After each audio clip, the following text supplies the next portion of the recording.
Hey, what's up? In this video, I'm going to show you 7 ways to play the G minor chord in your guitar. We're going to go easy to hard, even only using one finger to play the G minor chord. I'm going to work you through step by step what fingers to use, proper technique so the chords ring out nice and pretty, as well as you can have smooth chord changes from chord to chord, okay? So let's not waste any time and let's get started. All right, so grab your guitar, assume we're in tune, and what we're going to do is we're going to navigate over to the 3rd fret, and we're just going to play this. Ta-da! So strings 1, 2, and 3, we're just barring with our index finger on the 3rd fret. That's it, dude. And you can see from the chord diagrams that I'm going to have popping up on the screen, we're needing the G note, the D note, and a B flat. If we use those notes, doesn't matter the order, we're playing G minor.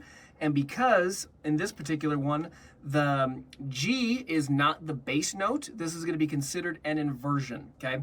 Or a slash chord. So this would be written on like the screen, it'll be G minor slash B flat because the B flat is the lowest sounding note, okay? But it's still G minor because those are the ingredients, G, B flat, and D, okay? So that's the first one. If you need to play a G minor, you can nail that guy, boom. You may not like that one, maybe you want some more bottom end, so here's another one. Give you a bit of mid-range, and we're gonna go like this, okay? All I did was put my ring finger on the 4th string, 5th fret, which is the G note, and now we got a little bit more bottom end. Now, quickly, let's talk about some technique. Guitar, going like this, okay?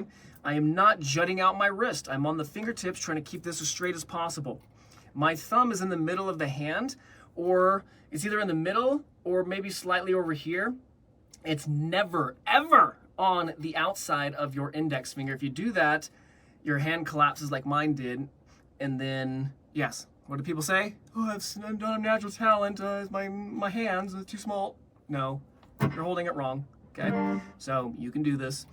Boom, okay? So there you go. So this is G minor. Now, if we needed a little bit more bottom end, we can go ahead and do this. Boom. What did I do? I moved my ring finger up to the 5th string, 5th fret, put the pinky on the 4th string, 5th fret. See that? Now this one, because we got the D note right there in the bass, this is G minor slash D. So when you're using the G minor chord, like any of the chords, maybe you don't always want, you know, a big solid, just, maybe you just want a lighter one. Okay, so that's what I'm also showing you how to do, so you can start to interpret chord charts or be a more versatile player versus just having your one color you always color with. Let's say you use dark green, but now we can have light green, a little bit darker, a little bit darker. Okay, this is what the pros know and do, and they've got this all mastered. You need to be able to use certain sounds, but in different shades of the sound, okay? Cool. So now let's go to some completely different voicings. All right, coming up here to the 5th string, 10th fret. We're gonna do this one. We're gonna go 5 string 10, and then ring finger is gonna be on 4 string 12, pinky on 3rd string 12, and your middle on 2nd string 11. That's it. We are not gonna do the bar. So when you strum this, avoid strumming strings 1 and 6. But the nice thing is, if you're on your fingertips on the index, you'll naturally mute that 1st string. So like I just did right there, I strummed them all, but I muted that one. So I was doing that on purpose.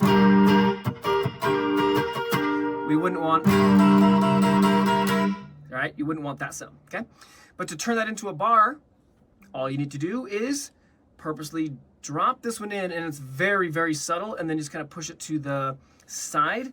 These fingers 2, 3, and 4, continue to go straight in.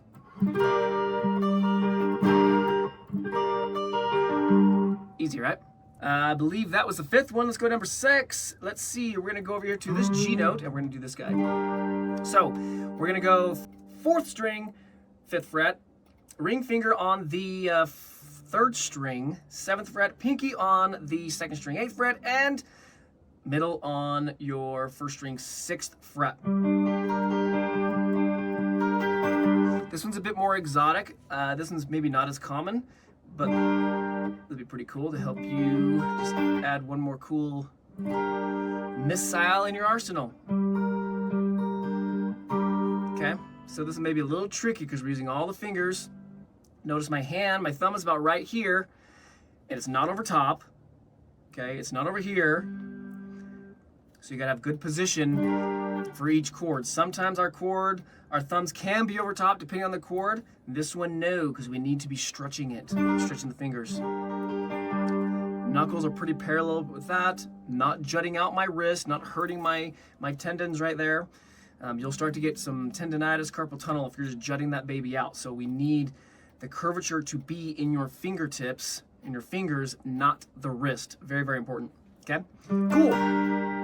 Now, last one. We're gonna go back to the first one we did. We did this guy, then we did this, then this, and now we're gonna go this guy, okay? Yes, usually people start with this one and then they struggle like no other. I'm conditioning you to be able to hit a bar chord with just one finger, and then maybe something like that. Again, bar chords, this is a non-issue. People who struggle with bar chords are just skipping steps, and it's not your fault. Sometimes teachers just have you go right to this one, and that's not how you do it, okay? Unless you just want to go through that period of just struggle, and finally, you'll get there. I like the idea of let's just have fun every step of the way, okay? Cool, so let's say you got to this point now.